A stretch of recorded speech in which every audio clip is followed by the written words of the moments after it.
জয় মহাপ্রভু, জয় মহাপ্রভু। রাধে, তুমি তোমার প্যান্ডেলে তো একদিনও দেখতে আসলে না, তোমার মালিক এসে দুবার করে দেখে গেল, কিন্তু তোমার একটু সময় হলো না। হ্যাঁ বলছি রাধে রাধে, শোনো ওই 15-15 যে মানে উপরে যে 15-15 ফলস আমরা মেরেছি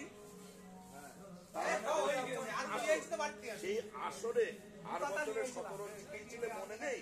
আমি ওদের কালকে বললাম যে বাসনের গাড়িতে সরবটি পাঠিয়ে দেবে, এবার বাসনের গাড়িতে তো আসেনি, 17 ইঞ্চি দাও।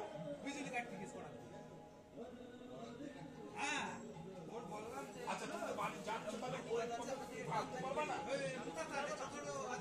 আমরা যাবো। আচ্ছা আমরা কি যাবো তাহলে এখনই? হ্যাঁ চলো চলো। আচ্ছা যাচ্ছি যাচ্ছি যাচ্ছি।